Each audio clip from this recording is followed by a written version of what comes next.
Toppers की one shot series में आप सभी का स्वागत करती हूं। जी हां, नेक्स्ट टॉपर्स, जहां हम देश का भविष्य बनाते हैं। लेकर आई हूं क्लास 11th हिंदी का एक और नया चैप्टर, क्योंकि आपने पहला चैप्टर जो था ईदगाह, उसका वन शॉट तो देख ही लिया है। समझ गए ना कि कौन था हामिद, कौन थी अमीना, कैसे उन्होंने ईदगाह पर जाकर क्या क्या किया, फिर चिमटा लिया, क्या हुआ, सब समझ में आ गया ना। अब तो कोई डाउट नहीं है। एक और बात कि भाई आप अपने दोस्तों को जरूर बता दो, सारे दोस्तों को, जो भी आपके स्कूल या क्लासमेट्स हैं ना, उनको बता दो फटाफट कि वन शॉट सीरीज स्टार्ट हो चुकी है, जिसमें हम अंतराल और जो हमारा एक और कोर्स है ना, कोर, जिसको हम आधार भी कहते हैं, उसके भी हम कंप्लीट कर रहे हैं वन शॉट। तो यहाँ पर आरोह, वितान, अंतरा और अंतराल, इसी चैनल पर आपके वन शॉट स्टार्ट हो चुके हैं, जिसमें क्लास 11th और 12th हम दोनों कर रहे हैं। अब मैं लेकर आई हूं अंतरा का ही पार्ट 2, जिसका नाम है दोपहर का भोजन। भाई, जब भोजन की बात आती है तो एक प्रश्न मैं जरूर पूछूंगी तुमसे कि बताओ, सही बताना, कमेंट सेक्शन में लिखना जरूर। तुम सच्ची बताओ कि भूख मीठी या भोजन मीठा। सोचो, क्योंकि इसका जवाब बिना सोचे समझे नहीं दिया जा सकता है ना। तो आपको सोचना है कि भूख मीठी या भोजन मीठा। अब देखती हूं क्या जवाब देते हैं, लेकिन मुझे चाहिए आपके सभी के कमेंट सेक्शन में। तो चलें तो यहां पर हम चलते हैं दोपहर का भोजन, जो लिखी गई है एक कहानी, एक ऐसी महिला के ऊपर। अमरकांत जी इसके लेखक हैं, सिद्धेश्वरी जिसका नाम था। घर में बहुत निर्धनता थी, मतलब बहुत ही निर्धन परिवार की ये कहानी है। कैसे वो अपने बच्चों का या अपने परिवार का भोजन बनाती है। नाम ही इसका दोपहर का भोजन है। मनुष्य क्या करता है, मनुष्य कहते हैं ना कि यदि ये पापी पेट ना होता तो कोई काम ही ना करता। पेट है तो भूख है, भूख है तो भोजन है, और भोजन तो फिर पैसा कैसे आएगा? कर्म करने से। तो सब कुछ यही इर्द गिर्द घूमता है। चलते हैं और सबसे पहले हम जानते हैं अमरकांत जी के बारे में। आपके मन में एक और प्रश्न जरूर आएगा कि मैडम, लेखक या कवि के परिचय क्या परीक्षाओं में पूछे जाएंगे? तो मेरा जवाब होगा कि स्पष्ट रूप से तो नहीं, लेकिन हाँ, इनडायरेक्टली रूप से, जैसे आपके जो आपके पाठ्य पुस्तक से पठित गद्यांश और पद्यांश से रिलेटेड जो प्रश्न आते हैं, उनमें कवि या लेखकों के बारे में प्रश्न आ जाते हैं। ठीक है, तो अमरकांत जी का पूरा जो नाम, वो मूल नाम था श्री राम वर्मा। जन्म हुआ था 1925, नगरा गांव, जिला बलिया, उत्तर प्रदेश। प्रमुख इनकी रचनाएं हैं उपन्यास सूखा पत्ता, आकाश, पक्षी, काले उजले दिन, ग्राम सेविका, बीच की दीवार, सुन्नर पांडे की पतोहू। इन्हीं हथियारों से विख्यात उपन्यास है, इन्हीं हथियारों से, ये इनका बहुत विख्यात उपन्यास है। कहानी संग्रह जिंदगी और जोक, देश के लोग, मौत का नगर, कुहासा, तूफान, कला, प्रेमी। प्रसिद्ध कहानियां भी हैं, जैसे जो हम पढ़ रहे हैं वो बहुत प्रसिद्ध कहानी है अमरकांत जी की, जिसका नाम है दोपहर का भोजन। डिप्टी कलेक्ट्री, दोपहर का सपना भी है, एक भोजन का है, एक सपना है। बाल साहित्य में भी ये, मतलब अमरकांत जी का नाम अमर है हिंदी साहित्य में। वानर सेना, खूंटा और खूंटी, प्रमुख सम्मान इन्हें मिले। साहित्य अकादमी पुरस्कार इन्हीं हथियारों से उपन्यास के लिए। ज्ञानपीठ पुरस्कार, जो कि श्रीलाल शुक्ल के साथ संयुक्त रूप से। सोवियत लैंड नेहरू पुरस्कार, मैथिली शरण गुप्त पुरस्कार। निधन हुआ सन 2014। तो 1925 से 2014 अमरकांत जी का जीवन रहा। अब इनकी प्रसिद्ध कहानी है जो दोपहर का भोजन, वो ही आपके पाठ्यक्रम में।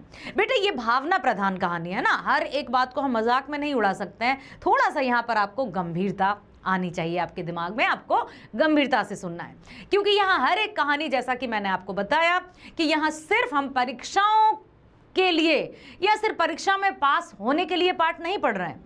हम यहाँ पर जो भी पढ़ रहे हैं वो हमारे जीवन वैल्यूज़ हैं, मूल्य हैं, जो कभी ना कभी हमें बहुत सारी बातों को याद दिलाते हुए हमें रास्ते दिखाते हैं। जो हम पढ़ चुके हैं, जो हमारे अनुभव हैं, वो अपने, मतलब मैं रियल लाइफ एग्जाम्पल के माध्यम से आपको बताना चाहती हूँ कि जो भी हम पढ़ चुके हैं, जो भी हमारे अनुभव होते हैं, वो हमें आगे, मतलब फ्यूचर में काम आते ही आते हैं। ठीक है, तो अब चलते हैं कि अमरकांत जी की ये बहुचर्चित कहानी है, जिसमें निम्न आर्थिक स्थिति, मतलब बिल्कुल कहते हैं ना कि बिलो पॉवर्टी लाइन कह सकते हैं इनको, एक परिवार की निर्धनता और बेकारी होने वाली दुर्दशा का वर्णन है। अब दुर्दशा यदि कहें तो दुर्दशा, है ना।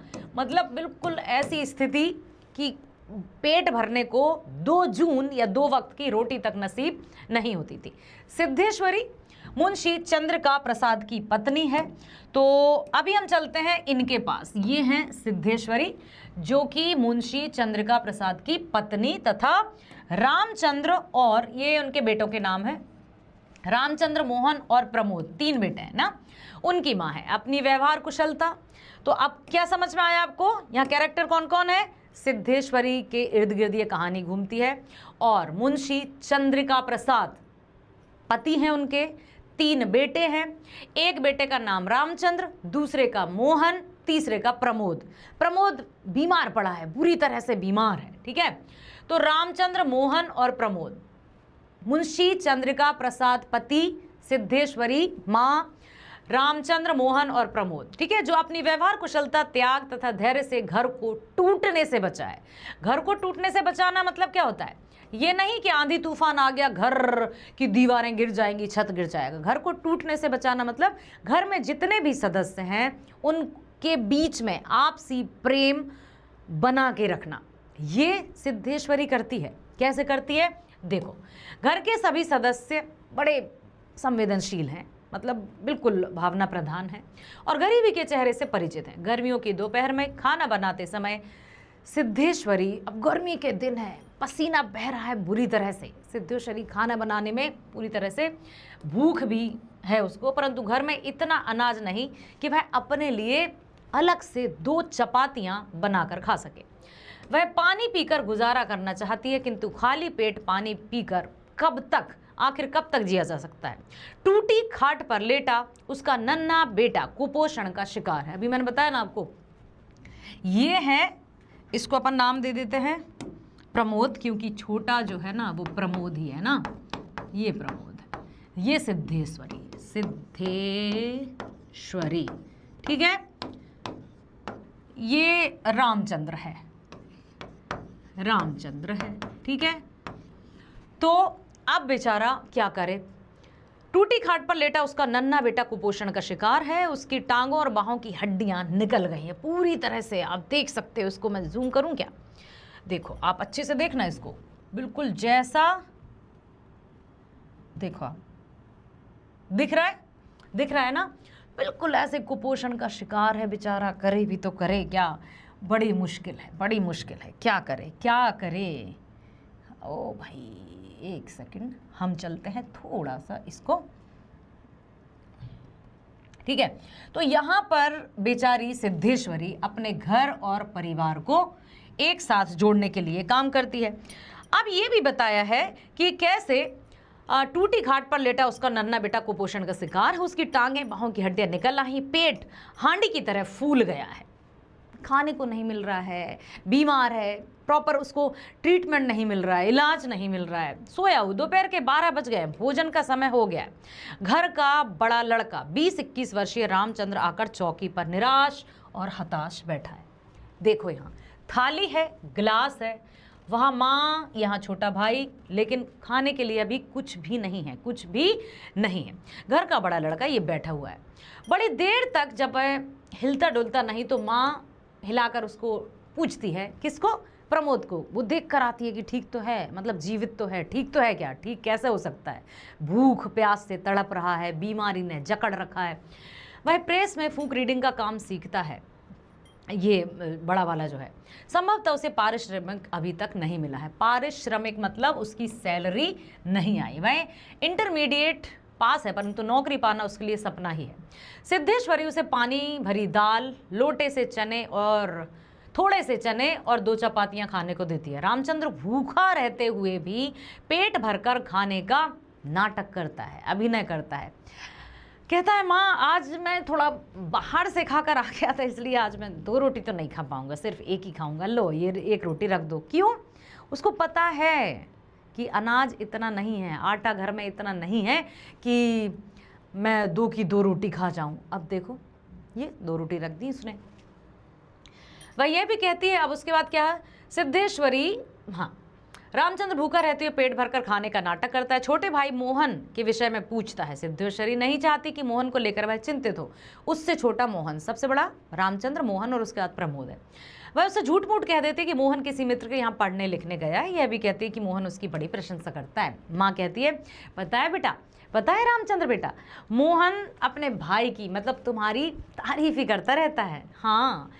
कुछ समय पश्चात मोहन भोजन करने आता है। अब जब रामचंद्र खा के चला जाता है एक रोटी और ये कहकर कि मुझे कम भूख है, ऑफिस में कुछ खा लिया था या बाहर कुछ खा लिया था, अब आता है मोहन।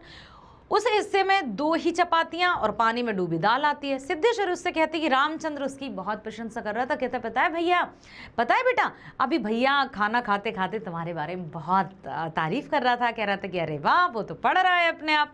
सिद्धेश्वरी के कहने पर वह थोड़ी सी दाल और पी लेता है। इसी प्रकार मोहन भी आधा पेट भोजन करके चला जाता है। पति मुंशी चंद्रिका प्रसाद जी परेशान और निराश हैं। उन्हें भी 2 चपातियां खाने को मिलती है। 6 महीने पहले उनकी छटनी किराया नियंत्रण बोर्ड से हो चुकी है और आजकल वे बेकार हैं। अब उनके पास मतलब जो पति देव हैं उनके पास भी कोई काम काज नहीं है। अब कैसे चलेगा घर, कैसे खाएंगे 2 वक्त की रोटी? 3 बेटे 2 ये मतलब 5 सदस्य हैं, लेकिन खाने के लिए बेचारों के पास कुछ नहीं है। तो सिद्धेश्वरी उसे भी मनोयोग पूर्वक खाना खिलाती है। मुंशी जी भी जानते हैं कि रसोई में भोजन नहीं है, इसलिए सिद्धेश्वरी के कहने पर 2 से अधिक चपातियां नहीं खाते। वे सिद्धेश्वरी से गुड़ का शरबत बनवा कर पीते हैं। कहते हैं आज तो ना गुड़ का शरबत पिला दो, मजा आ जाएगा थोड़ा। सिद्धेश्वरी उसे प्रसन्न करने के लिए कहते हैं कि बड़ा बेटा रामचंद्र तो पिता को देवता समान मानता है, शीघ्र ही नौकरी भी मिल जाएगी बड़े बेटे को, फिर ये दिन भी कट ही जाएंगे। यह सुनकर मुंशी जी प्रसन्न हो जाते हैं, आराम से खाट पर सो जाते हैं, मानो उनकी नौकरी छूटी ही ना हो। मुंशी जी को खाना खिलाकर सिद्धेश्वरी स्वयं खाना खाने जब बैठती है, अब देखो सिद्धेश्वरी जब खाना खाने बैठती है तो उसके लिए थोड़ी सी दाल, बची खुची तरकारी, एक मोटी और जली हुई रोटी शेष थी। मुंह में पहला बिल्कुल फर्स्ट जो ग्रास या कौर जिसको हम कहते हैं, डालते ही उसे अपने सोए हुए पुत्र की याद आती है और वह आधी रोटी उसके लिए रख देती है। भोजन करते उसकी आंखों में आंसू भर आते हैं। सारे घर में मक्खियां भिनभिना रही। मुंशी जी निश्चिंत होकर ऐसे सो रहे मानो छटने के बाद उन्हें शाम को काम की तलाश में कहीं जाना ही नहीं है। अब देखिए यहाँ पर प्रश्न बिल्कुल सिद्धेश्वरी के चरित्र के बारे में ही पूछा जाता है। जब भी इस पाठ से प्रश्न आता है बेटा तो ये प्रश्न आता है ना, क्योंकि इसका मेन जो कैरेक्टर है ना वो सिद्धेश्वरी है और सिद्धेश्वरी के इर्द गिर्द ये पाठ घूमता है कि कैसे वो मतलब समझाती बुझाती है, घर में कुछ नहीं है तो चरित्र चित्रण कैसे करोगे। अमरकांत द्वारा रचित कहानी, प्रसिद्ध कहानी दोपहर का भोजन, जिसमें सिद्धेश्वरी केंद्रीय पात्र है, मतलब मेन पूरी कहानी के केंद्र में रहने के कारण कहानी की कथा विकास सिद्धेश्वरी की चरित्र से ही होता है। सभी पात्रों के भाव की प्रतिक्रिया सिद्धेश्वरी झेलती है। घर की अभावग्रस्तता, अभाव मतलब क्या होता है, कमी, कुछ था ही नहीं, मतलब जिसके घर में खाने के लिए ना हो और बाकी की भौतिक जो वस्तु हैं वो तो उनके लिए सपने भी नहीं देख सकते उसके लिए। निर्धनता, तनाव की भोगता है। सिद्धेश्वरी के चरित्र की प्रमुख विशेषता निम्नलिखित है। सबसे पहले यदि देखा जाए तो वो है ममतामयी। ठीक है, सिद्धेश्वरी की अथाह ममता, सहानुभूति, व्यवहार, आत्मत्याग की पराकाष्ठा सारे परिवार को बांधे रखती है और रामचंद्र के सामने मोहन की प्रशंसा करती है, मोहन के सामने रामचंद्र की प्रशंसा करती है, पति के सामने दोनों बेटों की प्रशंसा करती है और बाकी के जो सदस्य थे बेटे और पति वो भी जानते हैं कि घर की हालत इतनी कमज़ोर है कि वो भी भरपेट खाना नहीं खाते। कोई पानी पी पी कर पेट भर रहा है तो कोई शरबत पीकर, शरबत भी गुड़ का शरबत। ठीक है, बड़े लड़के की बेकारी की पीड़ा समझती है परंतु दोनों भाइयों का निकट लाने के लिए वो करती है। अब कुशल गृहिणी भी थी। ठीक है, सिद्धेश्वरी वह अभाव में घर में शांति बनाए रखती है, सबकी आवश्यकताओं का ध्यान रखती है और वो ये चाहती है कि किसी भी तरह से किसी के कारण किसी को और बात का दुख ना पहुँचे, क्योंकि गरीबी एक ऐसा बुखार है या गरीबी एक सबसे बड़ी मतलब सबसे बड़ा दुख है जो जिसके घर में खाने को ना हो तो वो कैसे रहेगा। समझौतावादी। सिद्धेश्वरी निर्धनता से समझौता कर लिया, फटे पुराने पैबंद लगे वस्त्र पहनती, अपनी इच्छाओं आवश्यकताओं को लेकर उसको कोई शिकायत नहीं है। उसे केवल इस बात का दुख है कि उसका पति, उसकी संतान रसोई से भूखे उठ जाते हैं। उसके बाद सहनशीलता। आत्मनिर्वासन, आत्मत्याग की चरम सीमा सिद्धेश्वरी के चरित्र का ऊंचा उठा देती है। पति धर्म का पूरा पालन करती है, पति के बेकार होने पर भी उसका निरादर नहीं करती और ना ही उसे हर समय अभावों का रोना रोती है। इसलिए सिद्धेश्वरी की यदि बात करें कि सहनशीलता, तो धरती से भी ज्यादा सहनशीलता थी उसमें। लेखक ने दोपहर का भोजन कहानी में परिवार की विपन्नता का जो वर्णन किया है, विपन्नता मतलब क्या होता है? गरीबी, परिवार की विपन्नता, है ना। विपन्नता मतलब बेटा बिल्कुल संपन्नता का विलोम होता है विपन्नता। कैसे? तो भाई हमने देखा ना, विपन्नता का सबसे बड़ा उन्होंने जो उदाहरण दिया वो दोपहर का भोजन, इसलिए तो उन्होंने टाइटल रखा कि जिस घर में जो परिवार 2 वक्त की रोटी तक ना खा सके, 4-5 सदस्य जो हैं वो किसी भी सदस्य का पेट भर भोजन ना मिल सके, तो इससे बड़ी गरीबी, इससे बड़ी निर्धनता, इससे बड़ी विपन्नता भला क्या हो सकती है। तो उन्होंने यही बताया कि बिल्कुल एक दूसरे से पूछते भी हैं, सब होता है, लेकिन रामचंद्र के सामने यही कहती कि अपने किसी साथी के घर पढ़ने गया है। फिर जैसे ही मोहन आता है तो रामचंद्र की तारीफ करती है, पति आता है तो दोनों बेटों के बारे में तारीफ करती है और ये कहती है कि चलो अब तो रामचंद्र को कुछ ना कुछ नौकरी तो मिल ही जाएगी। सिद्धेश्वरी रोटी लेने के लिए रामचंद्र, मोहन और मुंशी जी से जो इसरार करती है उसके मर्म का वर्णन करिए। यहाँ पर मर्म मतलब जो भी मन की व्यथा है ना, मन की व्यथा भी कह सकते हैं, है ना, मन की बात भी कह सकते हैं। तो कैसे वो अपनी बात को रखती है, तो जब खाना खाने देती है तो माँ के कहने पर वह और रोटी नहीं लेता, क्योंकि वो जानता था कि घर में अनाज तो है ही नहीं। कैसे? यदि मैं पेट भर के खाना खा लूँगा तो जो मेरे भाई है या मेरे पिता हैं उनको खाने को कैसे मिलेगा। तो ये एक ऐसे परिवार के बारे में अमरकांत जी ने बताया है जो कि सिर्फ यही नहीं है, सिर्फ सिद्धेश्वरी ही नहीं है बेटा। इससे लाइफ लेसन क्या मिलता है इस कहानी से कि ये केवल किताब में लिखी हुई एक कहानी मात्र नहीं है, यह केवल एक सिद्धेश्वरी की ही कहानी नहीं है। ऐसी कई सिद्धेश्वरी गृहिणी होंगी जो इस तरह का मतलब जीवन यापन कर रही हैं। और सहनशीलता की बात करें तो हर स्त्री बहुत सहनशील होती है, क्योंकि लगता है परमपिता परमेश्वर ने जब स्त्री की रचना की थी ना, तो सबसे पहले उसमें सहनशीलता ही पिरोई थी, डाली थी, ताकि वो सबको, क्योंकि माँ धरती भी तो सहनशील है, सब कुछ सहती है, ऐसे ही एक स्त्री भी सब कुछ सहने की क्षमता रखती है। जहाँ माँ दुर्गा सबका कल्याण करती हैं, सबको असीम स्नेह देती हैं, वहीं काली संहारक के रूप में भी आती है। तो स्त्री का जो जन्म है या स्त्री की जो जीवन है वो सबके लिए एक उदाहरण है ना। जैसे सिद्धेश्वरी के माध्यम से उन्होंने बताया कि वो सहनशील थी, वो बिल्कुल एक अच्छी कुशल गृहिणी थी, वो सबके बीच में कैसे मतलब प्रेम की भावना को, घर को एकजुटता में रखे रहती थी, ये सब बताया। ठीक है, फिर सिद्धेश्वरी मुंशी जी के संवादों को विवरण के रूप में लिखिए। अब मुंशी जी ने दाल सुलगते हुए सिद्धेश्वरी से बड़के के बारे में पूछा। बड़के मतलब यहाँ बड़े लड़के की बात हो रही है, बड़े लड़के मतलब रामचंद्र के बारे में।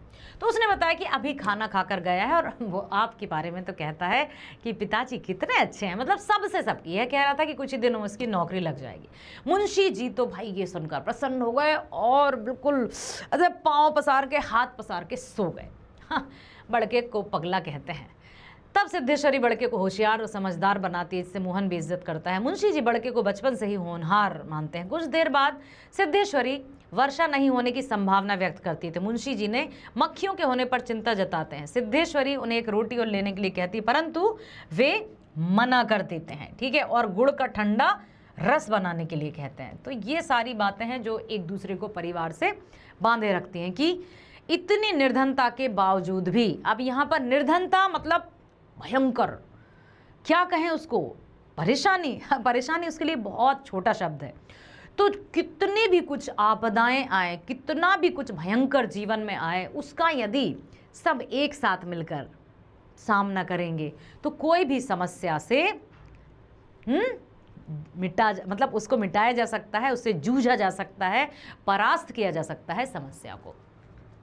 सिद्धेश्वरी ने ओसारे में अध टूटे खटोले पर क्या देखा? 6 वर्षीय पुत्र प्रमोद, जो कि बिल्कुल उसके पास कपड़े नहीं थे, फटे चिथे कपड़े पहना था, उसके गले छाती की हड्डियां दिखाई दे रही थी, उसके हाथ पैर बासी ककड़ियों की तरह सूखे थे, उसका पेट हंडिया की तरह फूला था, उसका मुंह खुला था, अनगिनत मक्खियां भिनभिना रही थी। दोपहर का भोजन जो कहानी है उसका संक्षिप्त सार, यहाँ पर भी मैं आपको स्टार लगाना चाहूंगी। सिद्धेश्वरी की चरित्र चित्रण के साथ साथ इस कहानी का सार भी पूछा जा सकता है, आपकी परीक्षाओं में पूछा जाएगा, ठीक है। तो सबसे पहले तो हम ये लिखेंगे कि दोपहर का भोजन कहानी लेखक अमरकांत जी द्वारा रचित है और यह यथार्थवादी शैली पर आधारित है। यथार्थवादी मतलब वास्तविकता बेटा, वास्तविकता। यथार्थवादी मतलब क्या होता है? वास्तविकता, वास्तविकता, ठीक है, पर आधारित इस कहानी में अमरकांत ने एक मध्यम वर्गीय, मध्यम क्या, निम्न वर्गीय कहेंगे हम, मध्यम वर्गीय की जगह मिडिल क्लास होता है ये, लेकिन यहां तो हम कहेंगे निम्न वर्गीय, है ना, निम्न वर्गीय, ठीक है, निम्न वर्गीय परिवार के बारे में बताएं। उन्होंने इस कहानी में कारुणिक गाथा का बड़ा ही सजीव वर्णन किया है। कहानीकार ने कहानी में देशज शब्दों का प्रयोग किया है, जैसे गमछा, बराक, सुड़कना, जुगाली, सुड़ सुड़, सरकना, लीपना, पोतना, धम से, कनखी, छुपुली, उचका, झट से, मंझला, ये सब ऐसे शब्द हैं जो कहानी को और भी जीवंत बनाते हैं, एकदम लाइव बनाते हैं। तो ये थी अमरकांत जी की दोपहर का भोजन, जो कि परीक्षाओं के लिए तो आपने अच्छे से सुन ली है और मुझे यकीन है, मुझे विश्वास है कि आप बहुत अच्छे से इनके आंसर्स लिखाओगे। लेकिन जीवन लाइफ लेसन क्या है इसमें, कि जो भी प्रॉब्लम्स हों, जो भी समस्याएं हों, जो भी आपदाएं हों, जो भी प्रॉब्लम्स हों, हमें उनका सामना करना है, उनसे घबराना नहीं है, क्योंकि हमसे बड़ी समस्याएं नहीं हैं, ना तो समस्याओं के हाथ पैर हैं, ना ही दिमाग, ना बुद्धि, तो हमसे बड़ी कैसी हुई। तो कोई भी प्रॉब्लम आएगी, जीवन में प्रॉब्लम्स का आना तय है ना, उतार चढ़ाव का आना तय है। हमें रहना है हमेशा सकारात्मक, पॉजिटिव सोच के साथ, हमेशा आगे बढ़ना है और देखना एक दिन, कहता ना कि सारी प्रॉब्लम्स भी तुम्हारे आगे घुटने टेक देंगी। तो मेरे बच्चों, बस मेरे साथ बने रहना, वन शॉट करते रहेंगे हम। Bye bye, thank you, all the best.